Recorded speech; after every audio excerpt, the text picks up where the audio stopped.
Another episode of Lucky Boys Podcast. Welcome, welcome, welcome. I'm Will. I'm Norm. There's actually this video out right now that's been getting so much attention from the conspiracy theorists to skeptics to corporations shutting it down. You're talking about the Plandemic. Plandemic that has gone extremely viral now. Some of you listening to us right now may go, oh yeah, I saw that. And another group was like, hold on, what is that? And I'll tell you, for the second group that I'm talking about, the reason you can't get a hold of it is because they have done a tremendous job censoring the shit out this video where you can't find it. I'm in that camp. I was looking for the video this morning. I couldn't find it. You can't find it at all. And I read an article, like Facebook, YouTube, they all took it down. They censored it. They took it down because they're apparently afraid that it's causing some sort of there's a lot of misinformation about the COVID-19. And it might cause harm to the general public. And I'll tell you why. I actually saw that video. I saw the first 15, 20 minutes, and I got to tell you, I was watching it before I went to bed, right? I was like, oh, what's this? Someone was like, hey, Will, check this out. This shit is convincing. And I was like, all right. And then I was like, holy shit, this production value is legit. Like the lighting, the editing. It looks like ESPN. Just seriously, right? You got the light. It is on some 60 minutes level production value. So I was looking at it like, whoa, hold on, this is super professional, and they're taking it very seriously. And the person that they're interviewing, she has credentials, right? Who is that person? I forget her name. But I think she was she used to be a researcher, right? Right, and she worked with Dr. Fauci and several others. Her name is Judy Mikovich. Okay. Judy Mikovich. Yeah, she has a book now. Mm-hmm. So that kind of made me go, that was the first thing that made me go, hold on. The timing of this and your book out, I was like, that's a good marketing push. It's a little coincidental there. Hey, I'm not mad at that. Yeah. I'm not mad at that business move. But however, it's a bit disturbing, or I should say very disturbing, when not everything about it is true. Mm-hmm. Now, on the surface, it looks like it's pretty convincing. Like I'm like half asleep. Like I said, I fell asleep watching. I like sometimes instead of reading a book or whatever, I like to fall asleep to ancient aliens or just stuff like that. Just I don't know why. Like since I was a little boy, I used to watch like Unsolved Mysteries. Mm-hmm. And that used to put me to sleep like that. So whenever I have trouble sleeping, I straight up go on to Unsolved Mysteries, Ancient Aliens, Conspiracy Theories, and South Park. Like, I don't know why. That's like bedtime stories for me. Right. So I was watching this, and the first 10 minutes, I was like, okay, it's interesting. It's the way it's produced, and you're watching it and the editing and the cuts, and it keeps you engaged. That's for sure in terms of entertainment value. But what exactly was she trying to say? But the logic of the interview was I've just found it to be inconsistent, and then I started getting sleepy. And what I mean by that, it's like, it's like she's saying Judy, right? Yeah. She's saying it's like a conspiracy to hide the outbreak of this highly contagious, genetically modified coronavirus created by the U.S. in cahoots with China. Right? Damn. Then she says, deep state type of shit. Yeah. But the production is so damn good. It's convincing. If you're being fed this information and you're not really looking to look at what you eat, I'm just using a metaphor here, in terms of looking to what type of media you consume, and you just blindly consume it, and you could easily be convinced. Because I'll tell you what, I was looking at it like, whoa, this is crazy, right? But when you start paying attention and you go, hold on, like I said, there's some things that just it doesn't sit right. Just doesn't feel like it's consistent. Because on one end, she's saying that it is this genetically modified coronavirus created by U.S. and China, right, and the governments, and then she's like, the entire thing is it's a Medicare scam. And what? and that all the deaths are from failed H1N1 vaccines. Okay, so I'm going. So which one? So she's saying like a vaccine caused these deaths. Right. That's happening right now. Right. I mean, I wanted to. It takes a long time. I apologize to our viewers and listeners because I really wanted to. Like I said, I watched the first. I don't know. I fell asleep to it, so I don't know at what part it cut off. But I know I watched at least 15, 20 minutes, right? And I wanted. No, I think the whole thing is like 29, 30 minutes. 26. From what I read, it's like 26 minutes or something like that. Okay. Yeah, but I don't know when I started fading out. Yeah. Right. But, I wanted to go back because I knew we have to talk about this, and I wanted to go back and watch it with fresh eyes, with my cup of coffee. I'm fully engaged. I'm focused and I'm really, but that's just a little piece that I got. And then I know that you tried to jump on it as well, and you weren't able to watch it, so we really can't really dissect it, as much as we normally would, with other conspiracies. But I'm not one of those skeptics where I lean too hard as being a skeptic, like saying all conspiracies are bullshit, and I'm not one of those guys that think, with a tinfoil hat on, going all conspiracies are true. I'm somewhere, depending. I could be here, I could be there. It depends on the whole situation. But you want to hear it out, and you want to look at the facts. Exactly. Examine the facts after. Exactly. Yeah. Like I instead of being fed information, I want to feed myself. Yep. So I want to look at what I'm consuming and just follow what science is. Because a lot of people look at science now, it's like it's a fucking religion. Instead of just using common sense or what science is you observe and then you come to a conclusion and you have your theories, but people seem to just jump to conclusions immediately. I think we have to be careful. We get into dangerous territory there. Well, science can be debunked. In this particular case, from what I read an article, I might not have seen the video, but I read an article about in the video she was arrested for something. She was arrested. And the video, I think it was insinuating that they arrested her because to silence her. But apparently they put a 5-year gag order on her. Yeah, but apparently she was arrested because she stole paper. She took her research. Like when she was fired, when you get fired from a job, you can't take information and data from the office. That you can't. I get locked out. I was locked out. Like when I got fired from my jobs, I was locked out. It depends. Like, all right, you can't unless you took it in advance before you got locked out. But even so, for example, like if you're in an industry, let's say you work for a major corporation and you have a book of business, which is your clients, and you deal with them. And then when you leave, say like you compile the list, or you just have a relationship with those clients anyway. With those major accounts, you won't even need to like get those files. If you really work hand in hand with them for several years, you just know them like the back of your hand. You cannot, if you leave for a competitor, you cannot take those clients. You cannot even speak to them. Yeah. Or you can't even recruit. If you're a hiring manager, you can't even recruit some of the folks that were under you before in the company. Right.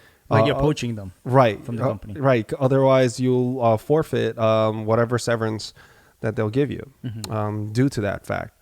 So in this case, like you were mentioning, I could see where they put a gag order for 5 years, but I don't know how. I mean, that's in a corporate world. Well, I don't know how I think she was working for Dr. Fauci, the government. Right. I don't know how governments work. Yeah. So I could just speak to. I never worked for a government agency, so I don't know. But here's what I find striking. I never heard of anything like this, but this is where it all got turned 180 for me. Right. Is when the news pop up that they're shutting this down in every major outlet. Oh yeah. I couldn't find it on YouTube. I couldn't find it on Facebook. Holy shit. I mean, I didn't see anything on I didn't search like Google. I didn't like Google search it, but I'm pretty sure that it's been wiped from there too. So. Well, YouTube is a part of Google. Yeah. Or Google owns YouTube. Yeah. So, that just kind of adds that extra level for me where at first I was just like, all right, I fell asleep to it. All right, that was interesting, but nah, I didn't care to go back to it, I all I thought was, wow, this could be potentially harmful, right? And then it was like I'm getting these messages and it's going all over my feed, and now it's like I can't even. I'm going, oh shoot, was that the same thing I saw a few days ago? And then I hear, oh well, you can't find it right now. Then it made me want to go back because they took it away. Then I wanted to go back and watch the whole thing. Now, like, wait, what the fuck did I miss? Like, now I want to see the whole thing. Number one, because curiosity. You can't tell me I can't do something. That too, like, I'm just have that rebel personality. Like, Basically, they're censoring information. That's the thing. Like, I'm going, why are you censoring this? So, and I'm not the only one. I'm sure so many people now are like curious about this and going, wait, what is this? And even there's articles about it from BuzzFeed, Forbes, all over the place, New York Post, talking about this article, and they're all like shitting on it, right? And that kind of made me go, whoa, it looked like a team effort. You know what I mean? Like, just on the other side, now it's making me go, whoa. For other people that may not have seen it, or have formed their own opinion about it yet, they may be going, wait, time out. Like, okay, even for the skeptics, they may be looking at it like, why are you hiding this? What do you have to hide? You know what I mean? From what I've read, the reasoning behind the censor, wherever them taking it down, is similar to the 5G conspiracy, where people who really, really believe in this, they're causing damage to property, hurting people. Like, for example, the 5G conspiracy, it said that people were tearing down 5G towers. They're tearing down 4G towers too, man. Yeah. They don't know the difference. Yeah, and I think in this video with Judy Mikovich, she was saying that because if you're wearing the mask, the face mask, that you're basically causing yourself more harm. If you had the virus, it's some sort of, you're reintroducing the virus into you. But I mean, I think because of that the fact that you're telling people not to wear the mask, and that's going to cause like a harm to people, to yourself and to other people around you. I think that's the reason why. Absolutely. Yeah, but it's to take it away. Yeah, I don't believe in that either. I don't believe in censorship because that's my problem. It does cause people to second guess, to think like, wait a minute, what's going on here? Why are you doing this? If it's bullshit, why are you just censoring it? People should know, and they should make a judgment on their own, right? So, like, they've never censored UFO videos. I mean, you could just, the list goes on. Pyramid stuff or any other conspiracy theorists, whatever. They claim that the government's hiding or these mysterious societies and all this stuff, and they're going to collective effort. And that's another thing. Like, how did they get so fast this collective effort from these major corporations to shut it down so quickly? It was like, you know what I mean? Like, it's not just one. It's not like just Facebook said, okay, we're shutting it down. It's like there's a boss that gave the order. Well, I mean, and then they said, okay, all of you guys here, YouTube, Google, Facebook, all of you guys. It's like, because it was at the same time. Oh, was it? Or it's just a gradual the censoring pretty much at like very close timeline. So it's just like, it's like the first layer, the first layer of defense, it's like, boom, the order came down. Everybody, or I don't know if the order came down, but I'm just saying it seems that way to me. I mean, like even with like racism stuff, right? If someone said something racist and they start pulling ads from, or they did something bad, whatever, right? That the companies don't stand by, they don't lose all of their advertising dollars all at the same time. All these different companies that paid for it, it's like in a staggered approach. They lose their sponsorship here and there, but this was like, boom, collectively, they're just shutting it down on every fucking platform. Yeah, I'm surprised. Like, that's what I'm just saying. People like, didn't pull it, and then they, like, people who just like, they saw it and then they downloaded it, and then I'm saying, how does that work then? How does everyone get the memo? Does YouTube call up Facebook and Facebook call up Google? Like, hey, this is super dangerous. Let's take it down. Yeah, I agree with you. Let's do the right thing. if China has the technology to suppress information, I'm sure the U.S. does too. And in some way, they probably have an algorithm that kind of churns and says like. But a collective algorithm. I'm know. sure Google has their own data and Facebook as well. I mean, those two are the biggest data monsters, you know. But how did they do it at the same time? Like all these other entities. That's what's trippy. I don't think it's the same time. I think they did talk. They spoke like their teams spoke to each other behind the scenes, and they kind of collectively said like this is like false information, misinformation. Let's pull it down, you know, because it's across the board. You said so. It's across the board. Major news networks. But then at the same time, exactly. That's what I'm saying. I'm not just talking about Google and Facebook. I mean, they're just the household names that everyone knows. That's why I'm talking about them. But it's everyone. And then the articles, like it kind of just, to me, it felt like the hammer came down all at the same time. It wasn't staggered. Mm.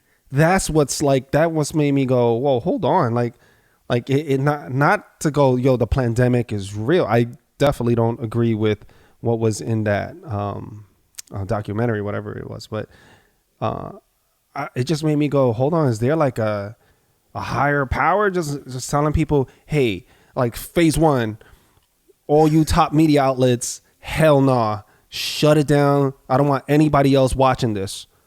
Step 2, all the media outlets, I need you guys to write fucking articles saying this is complete horseshit, completely like debunking it. You know, that's like, if I remember when I was a little kid, people would, if they didn't like somebody, they'll get the whole class against that person. They'll go, hey, don't be this person's friend. Don't be Johnny's friend. Mm-hmm. Okay. He said you're a bitch. You know, like everybody will collectively agree with the most popular kid. So everybody ganging up on Johnny now.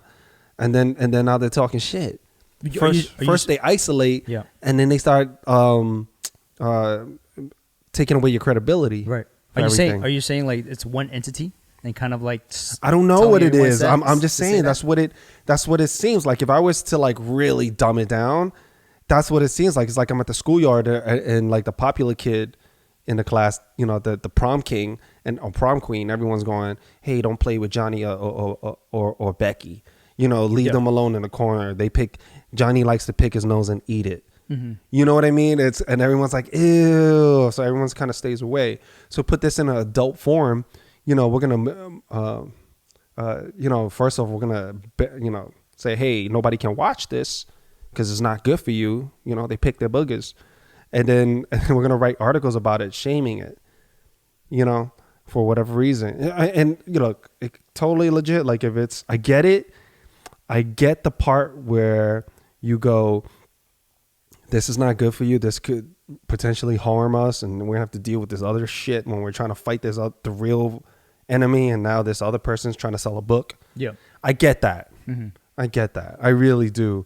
But where do we draw the line then? Because if we could do something like that, if we could really control all these major media outlets to say, look, we don't want you feeding this information, but we want you to feed this information.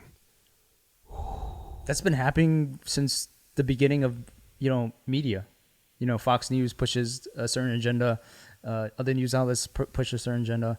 I think. Yeah, but we're not talking we're not talking CNN, Fox News, or we're not talking that. We're talking about Facebook, Google, where the people share the information. The people write the articles. The people make the videos, and then they share it. This wasn't backed by any major corporation. Mm-hmm. This is just the people here. And then you should have the freedom. My argument is you should have the freedom to believe in what you want to believe and look at what you want to look. It shouldn't, where do we draw that line then? I think it's a fine line. I don't think there is an easy answer to that because, if you think about it, like, okay, yeah, everyone should be able to say whatever they need to say. But what happens if it's going to cause harm to somebody and incites certain things, right? So, I mean, that crosses another line, right? So it crosses a line. Absolutely. Now you're affecting me. So that's what I'm asking. Is like, where do we draw the line? How do we define this? I don't know. I don't have an answer to that. Where's that meter where it's like, oh, this is red line. Yeah. We got to shut this down. Yeah. Or is it like on a case by case basis? And and the top dogs is the one. Like, I want to know who decides this too. Yeah. You know what I mean? I mean, we're never gonna find those answers, right? Well, on a lighter note, it's Asian Heritage Month.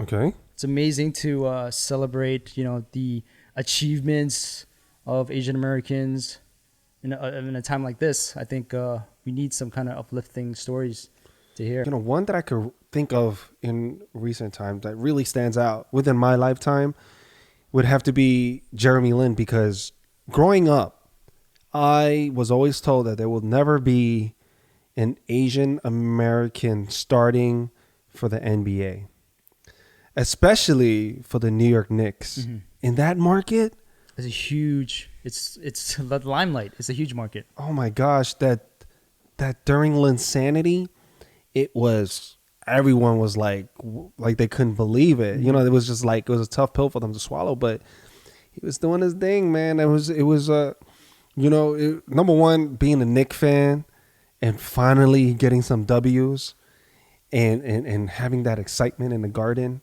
Yeah. Was something else, man. And the buzz, right? Yeah. And then going to the bars, watching the games. It was like, there were like Asian girls going, and I never see Asian girls with their boyfriends at bars, or just groups of Asian girls at the bar watching the game. I don't see that. We're talking about a regular bar, like a regular bar, Irish bar, a sports bar, Right. I'm not talking about like a bar in Chinatown. Yeah. I'm talking about, because we go to the regular bars, outside of Chinatown and inside of Chinatown. Yeah. But like after work, we'd all sit down, happy hour, or get together with you and a few of our other friends. And we look around like, yo, this is crazy. There's groups of Asian girls, no dudes. Mm-hmm. And there's, like some of our friends, their girlfriends hate when they play basketball or watch sports. They joined the bandwagon. They were there. They're like, woo, Jeremy Lin. Yeah. They are all about that life. And it was all good because we were there with other Knicks fans. Like Asians were there for two reasons, right?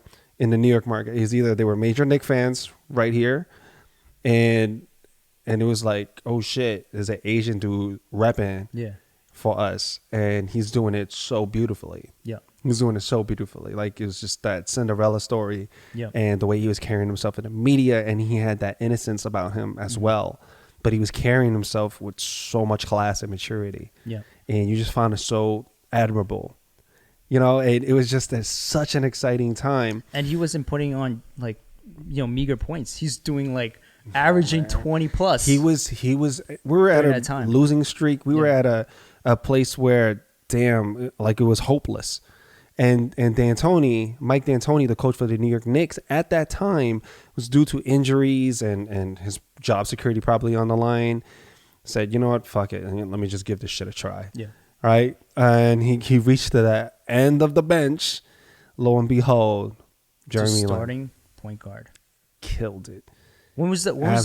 I remember the time. I remember the time. It was so much fun. Yeah, so much fun. Like going to the games and people didn't care. Because the Knicks were winning, and just seeing like all these different groups. It was a good time. It really reminded me of like back in the day. Even though the Knicks didn't win, but there was excitement during the John Starks, Charles Oakley, Patrick Ewing era, 90s Knicks, Xavier McDaniels. Yeah, Knicks. Man. Like it was that LJ.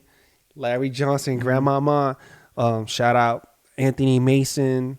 Oh man, the bad. I know Detroit got their bad boys Pistons, but Knicks at that time, boy, it was like a fight club. They took over that moniker when they were playing the Bulls. Man, they were considered the bad boys. The bad boys, and it was so much excitement. Such a good time to be a Knicks fan. I was too young to drink at that time, but. So I couldn't go to the bars and stuff. Right? Hey, you weren't too young to watch the games on TV. No, man, it was such a good time. So it gave me that similar feeling during Jeremy Lin's run, and I wish it was longer. I really wish he stayed in New York. Yeah, I understand why he didn't. Well, he went over to Houston, and I understand why Knicks couldn't match that offer. I get the whole thing, and I bet Jeremy probably wanted to stay. No, there was a conversation recently on MSG. They were doing this whole replaying Linsanity on MSG recently, right? And he had an interview. He said that he was hoping the Houston Rockets were going to offer less money so he could stay in New York. Okay. So I mean, he wanted to stay in New York. He loved New York. He didn't want to move, man. Of course, I would. Yeah. I mean, we loved them here. Yeah. I mean, we still do. Yep. We still do. I talk to my friends and, Asian, non-Asians, and they're like Knicks fan. And as long as you're a Knicks fan, you should, because he did right by us, man. He gave excitement. Doesn't matter what color you are. If you're a real Knicks fan, what Jeremy Lin did during that time was just so exciting. And he made everyone, the truth is, he made everyone around him better. Oh, way better. Yeah, Novak. He a lot of Landry Fields, like a lot of these guys, I really like them too. I like the whole vibe. Stoudemire started doing his thing again. Like he started looking like the way he did when he was with Steve Nash over in Phoenix. So it was looking really nice, man. And damn, I would have loved a full season of a healthy Jeremy Lin, with it under the D'Antoni system. Rebuild that roster a little bit around to kind of help Jeremy Lin out. Yeah.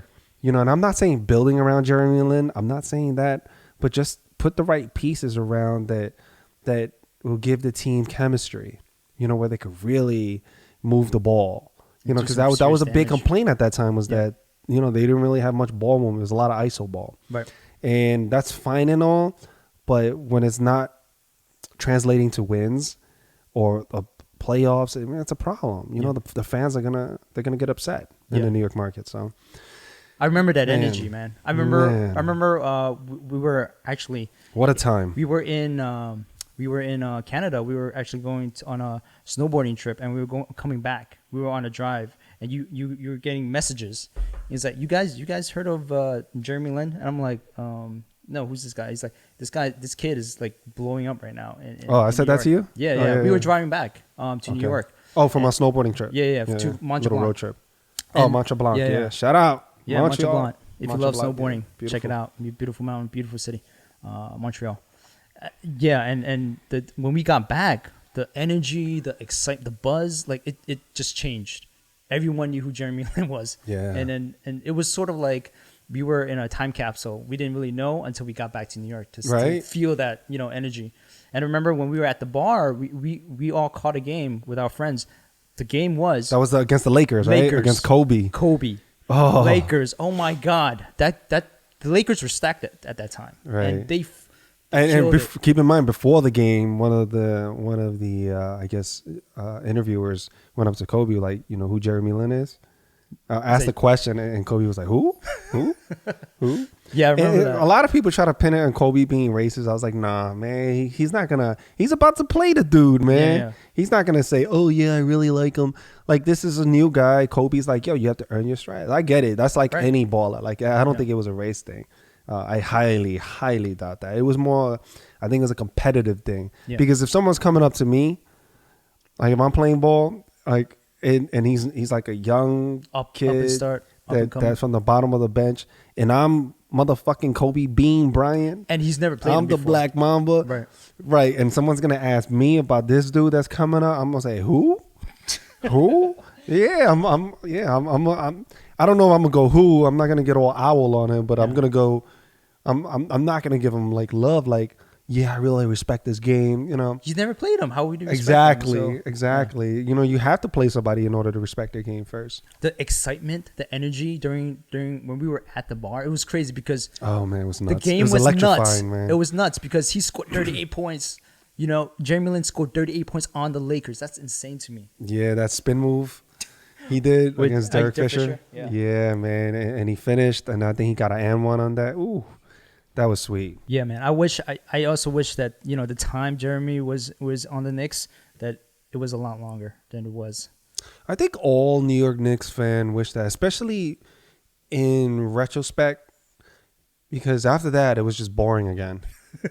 You know what I mean? Man. It just wasn't fun. It was like all this fucking drama in the back office. All this stuff, yeah, and just and focus on all this negativity. And we just, we don't want to, we want to be happy as Knicks fans. We want to support the team. We want to, be proud of Knicks basketball. And it was just like we're focusing on all these other things. And it really pulled the city together. It really did, man. It really did. It really felt like we were unified. And it's crazy what sports can do. There's so much power in it. More of that, please. Do you think there will be a time when there would be another Asian American basketball player who would have that kind of impact on the come up? I don't know, man. I don't know. At least not in the New York market. Yeah. That's all I care about. I'm a Knicks fan, bro. Knicks for life. Like, I don't know. Like, just because it's an Asian dude and he's killing it for like the Bulls, like, I don't know if I could root for him.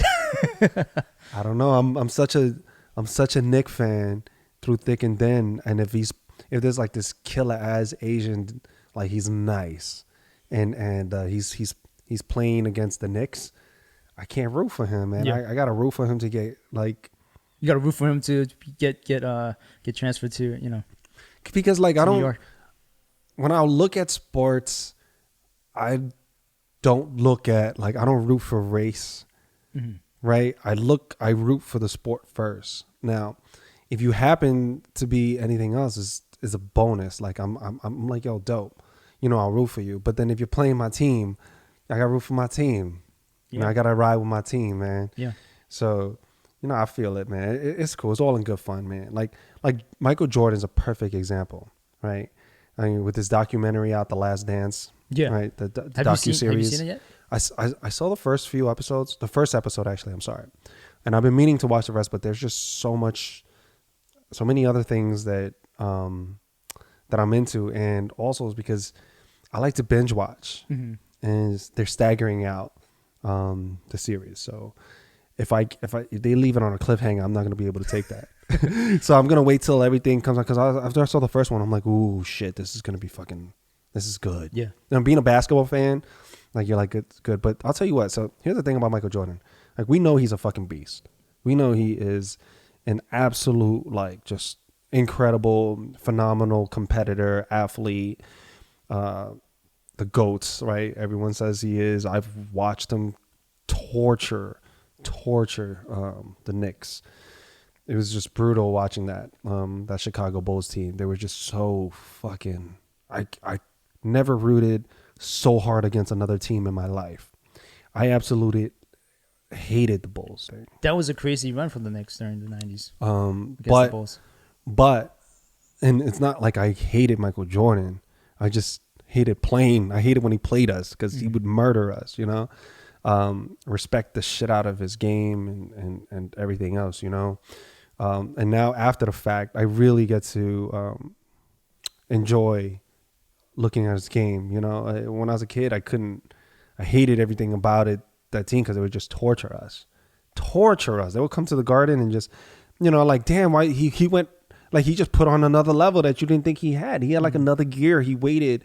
Every time he played in the Garden, he put on another fucking gear. And it's like, yo, dude, what are you doing, man? Like, he was excited to play at the Garden because of the competition. Us up, man. He wanted to fuck us up. Fuck us up. Yeah, man. So it was tough. And that just goes to show you, man, just how incredible he is. Him and Reggie Miller, every time they played the Knicks, man, they had to go and turn into like this superhuman basketball player.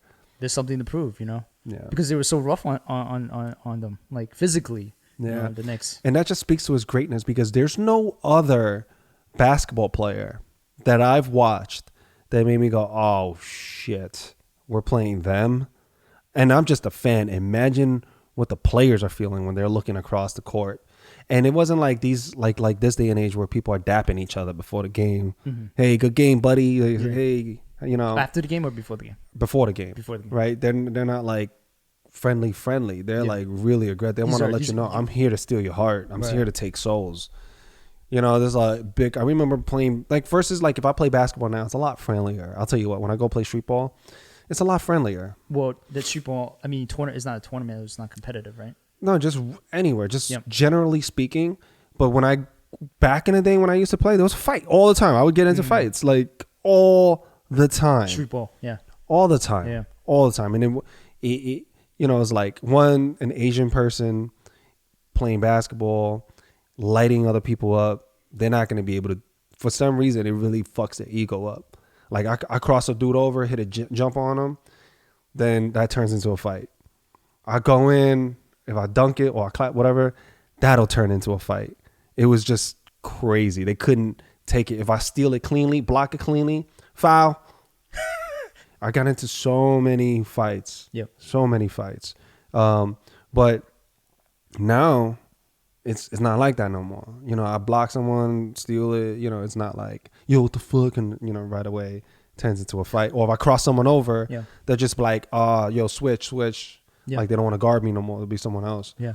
So it's a different time. So I can, you know, I don't know what it is. It's not only in the NBA. I think it's in street ball too, where it's not as rough and tough as it was back then. Back then it was constant chattering, constant, you know, it was insane. You know, people fighting, getting shot over games. Like, yo, during the NBA finals, I think I told you the story, right? The Rockets against the Knicks. Yeah. And I lived across the street from a basketball court. You could see it from my window. And we just heard, bah, bah, bah, bah. And then people running. And me and my brother, we look out the window and we see like 2-3 bodies on the floor bleeding out. And on the basketball court. Mm-hmm. Oh, and then shit. just girls screaming. So yeah, it would get that serious back then, man. People, it was crazy. It's a crazy time. But anyway, with Jordan, man, the competitiveness and that level of skill, I just imagine what it would be like if he played in the modern era. Oh shit! I'll tell you what, a lot of these young folks. I was talking to some of these younger folks, and they're saying, "Nah, he wouldn't thrive. Look, he was playing against guys like Stockton, Larry Bird. Look at these guys." And I'm like, "Are you fucking kidding me?" The guy, you know what? Let me play defense on you like the way they did back in the day. Let me just adjust it. Let me do hand checks. Let me get a little rough and tough with you. Not even hand checks. They actually do punches, and then they were never Yeah, called. let me do some of this like jail ball. Yeah. You know what I mean? Like that's hard. It's hard to play because like it takes your mind out the game if you're not physically strong. Because you're going, if I jump, this dude's gonna fucking hit me in the chest. Yeah. He's gonna fucking hit my leg. Like it's gonna hurt, man. Yeah. And you know, like, and the screens that they set too is way more aggressive.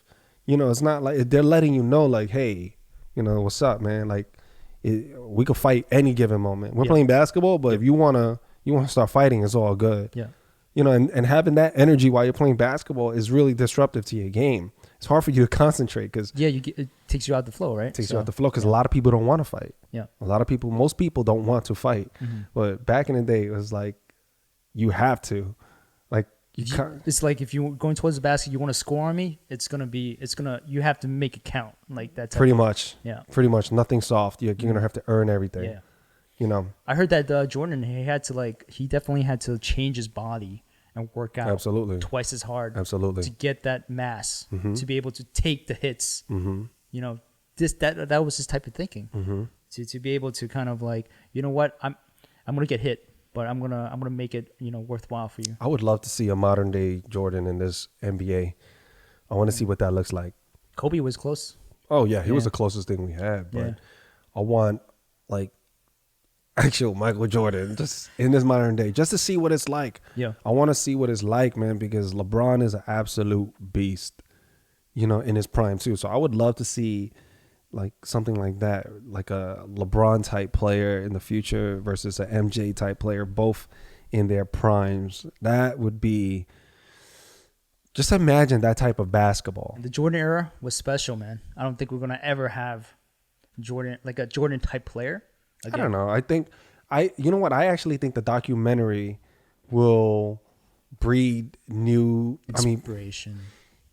Because there's so much information out there on Michael Jordan online now, and these people growing up, they're gonna start studying film from Jordan, Kobe, LeBron, all the greats, and they're gonna try to emulate them in one way or another.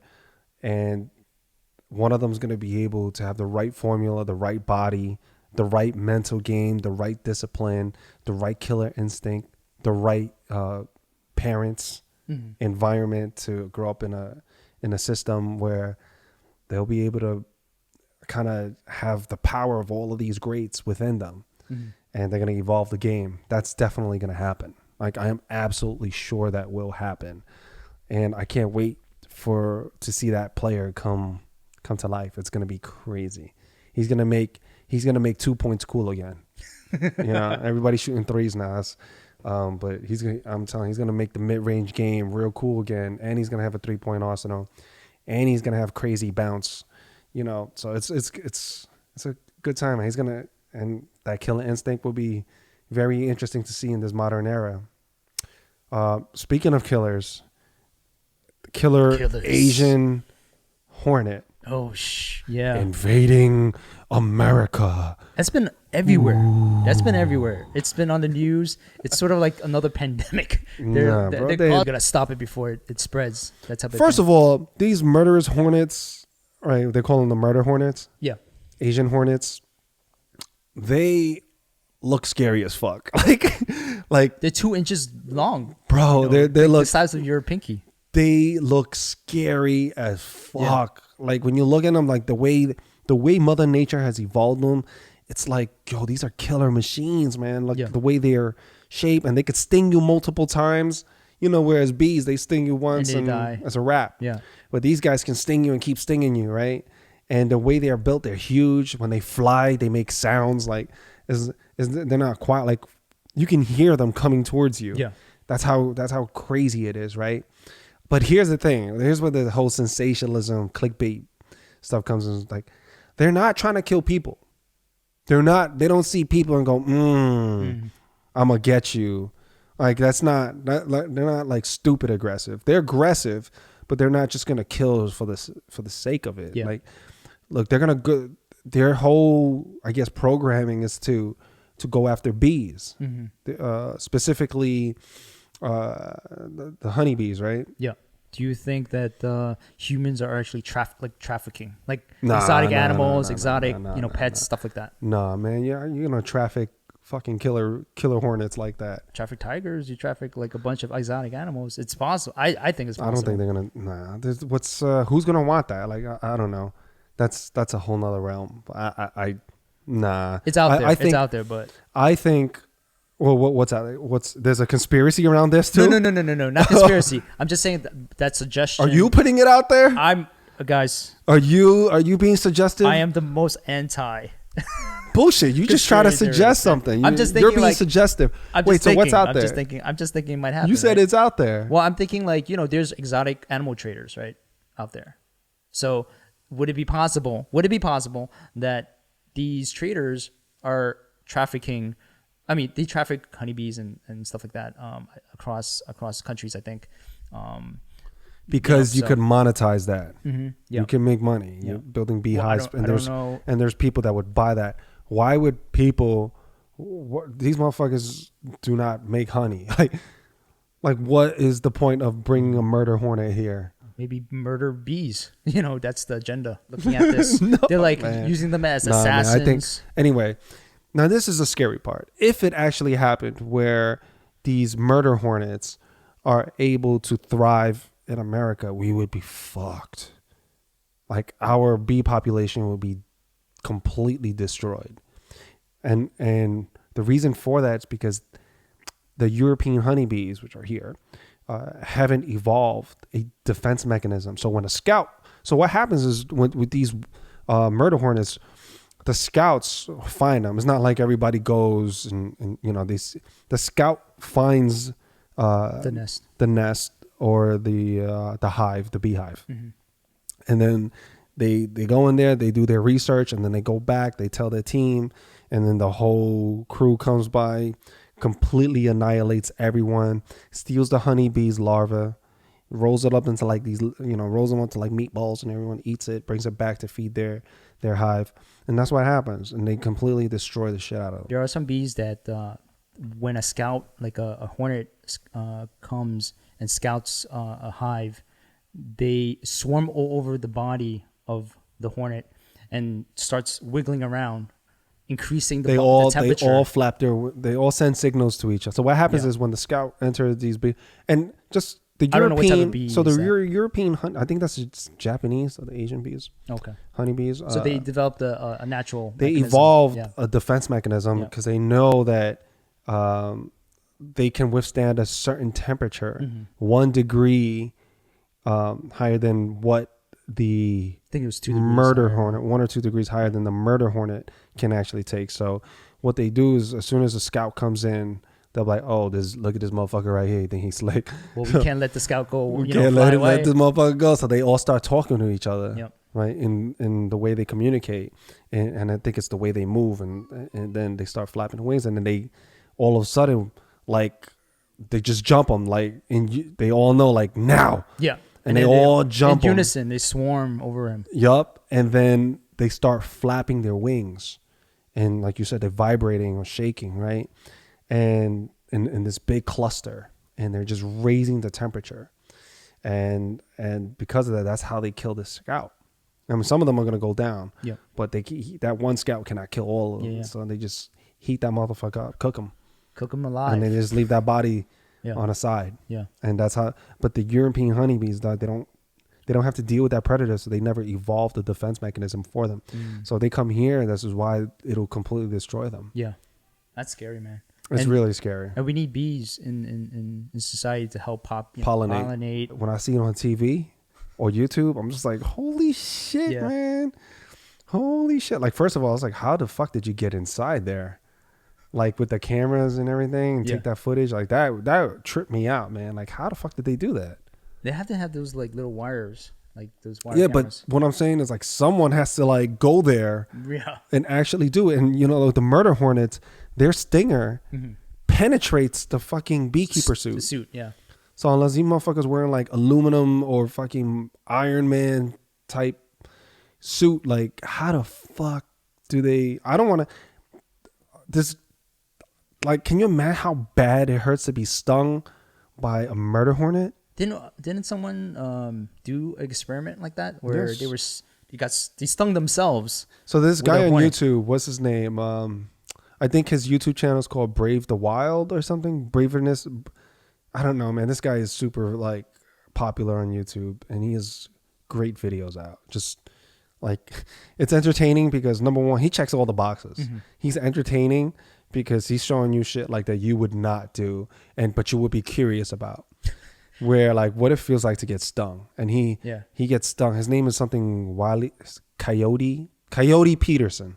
Okay. Okay. Peterson. Yeah, so me and my kids watch him sometimes, but They're not scared. Oh. he's family friendly. Oh, okay. No, but then, like, I think it's good because my kids understand. Like, now you know, like, Don't. don't Stay mess around away. with insects. Yeah. Like, don't try to slap them or Yeah. you know. But then at the same time, don't fear them. Like, I want them to understand this. So, he actually catches some of these insects and he gets stung by them. He lets them go, but he gets stung. And you watch him go through it. You're like, holy shit! And for some reason, it's extremely captivating. And then he goes and tells you more about it throughout the show, not just about the sting, but about the insects themselves. And you get a little nugget here and there. You learn. I mean, the guy, he's great. He's like the modern day Steve Irwin. Yeah, you know, he really is. I mean, he's fucking crazy. He's crazy. But everything, like, you know, he is he's sane. Like, he's sane, but he's crazy. You know what I mean? Like when he speaks, and he's just really great on what he does. When you could see his passion for animals, insects, and he's really into it, right? And I would imagine that is extremely difficult to fake. And then he goes and gets stung by them or bit or whatever. He's fucking nuts. So he got a live killer hornet. The murder hornet. Murder hornet. Yeah, I think stings him on his show. He says, like, I think it was like top 3, maybe the second. Yes, he said it was the second. I mean, I watched this like a little while back. The second strongest thing in the insect kingdom, and what it does, like, his arm was all swelled up. He said I think it was like for 2 days he was in massive pain, massive pain. I think one of them was even causing him to vomit. Oh shit. The toughest one is the executioner wasp. Okay. I remember because I was like, man, that's a beautiful looking wasp. Like, it's Executioner wasp. It's like greenish blue. It's Yeah. fucking beautiful. It looks scary as fuck, right? If I saw it like flying around me, But I'd it's be not like, yo. It's not as big as the hornet. I don't think so. I it's- don't think it's like 2 inches. yeah. But he said the executioner wasp has the worst sting, Oh wow. hands down. Yeah, check out his channel, man. There's no other channel like it. It's hard for me to watch something like that because I'm so afraid of needles to even see like a insect, you know, kind of penetrating my skin. I'll be like freaked out. I think that's don't what know. makes it interesting, right? Because you're not the one. You're not the one. I want to be squeamish. All right. So what are you working on? I'm keeping busy, but one of the recommendations that I have for this week, I mean, like I said, is Asian American Heritage Month, and PBS is hosting like a 5-hour docuseries. I think it's interesting to explore like all the things and achievements that Asian Americans have done over the past 150 years. So I think people should check it out. You know, I think our audience, you know, all the Asian Americans out there, I think they'll find it pretty interesting. How about yourself? Actually, this one kind of came unexpectedly. So, you know, I'm walking in and I see my wife watching Michelle Obama's new documentary on Netflix. So I kind of came in towards the middle of it, and you know, I was like, you know what, you know, I wasn't gonna ask her to change anything. I was just gonna go ahead and continue doing some reading on the side while she has it on, while that's in the background. But yo, it's good. If you haven't watched it, I think you can gain a lot of value from it, especially if you are a woman, especially if you are of color, because of what Michelle Obama represents. She's someone that just came from very humble beginnings, and she had to work for everything that she has. Nothing was given. Even her relation. What I found striking was even her relationship with Barack Obama. She had to work on it. Meaning, she knew he was special, and he was going to be someone, and she didn't want to be left behind. So she knew she had to level up, work on herself, become smarter, become more outspoken, you know, just fine tune herself in all of these different areas. And I did not know that about her, you know, just watching how she thinks and her kind of breaking it down and how she climbed and clawed her way to where she is, and how she's still fighting a lot of criticism and backlash, because, you know, she mentioned something: when you're up here, everyone's going to try to go low and take shots. Everyone's going to, you know, and you can't go to their level. You have to stay up here, because when you're at this level, everything you say and do will be dissected, but it impacts people that, oh, words don't hurt. Words don't worry about words. When you're at that level, let me tell you, Michelle Obama's absolutely right. It does. She knows that everything they do and say carries weight, tremendous amount. Like she said, it can start wars. It can move markets. Yep. And so that her and Barack wanted to use their platform and be mindful of that.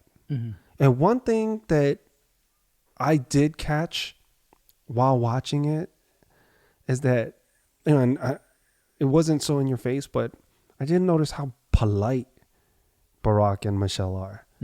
They're so fucking polite. I mean, people that are that powerful. I mean, I've watched documentaries before, and people in positions of power, people that were very knowledgeable about a certain topic, they were not nearly as polite as Barack and Michelle. Yeah. I mean, just at the level that they're at, and they can still, and I think that's what makes them so charming and charismatic, is that they still have their ear to the ground. They didn't forget where they came from. They know how to talk to the people that's come up. They didn't get all bougie. Yeah. You know, but at the same time, they know how to talk to the important people up here that, you know, fought their way and that are successful. They can reach so many different types of people, and I think that's really special. And that's actually really powerful, that you can speak extremely. You speak to the kings and queens, while you can, you know, also speak with, you know, the people who are the blue collar workers. I think that's very, very powerful. It's like being able to speak multiple languages. You know, they speak English, but they can speak multiple languages. You know, they can speak and touch so many different type of people. And Michelle, using her platform to want to mentor and give back to people, I think that was just beautiful, and that's her purpose right now. Yeah. I love that. So for the people that, you know, want to watch something uplifting, powerful, empowering, and kind of looking at someone who is successful, that's made it, that had to struggle, they didn't have like this huge thing handed to them, watch it. I think it's good to study the great ones. Actually, me and Gabby, we watched it together. Oh, you guys did? Yeah. I actually waited. Like I saw it on Netflix, and I said I wanted to watch it, but then I said like Gabby wants to watch it. I want to watch it too. So I just waited one night, and we were having dinner. We turned it on, and I tell you, like I was bawling. Like some parts just was so inspirational. Like, and I'm thinking about what's happening in the country right now. And this is the type of voice that we need to kind of move us forward instead of taking 20 steps back. Yeah. And I feel like this is what we need. And I found it very inspirational. And her come up was hard. It wasn't easy for her, like you said. And it's sort of like she had to fight her way to the table, but when she got to the table, it wasn't like, okay, I'm all that. This is mine. Right. It was, I like that she didn't hide from who she was. She wasn't trying to be anyone else but her. And she knew she's very well aware of herself. She knew she was a black woman and that people were going to try to use that against her and say that she's an angry black woman. And they're going to try to play these political games. And like she said, she just went high every single time. And she said, it's not easy. It's not easy. And I can imagine, I mean, like, look at us. We have a podcast.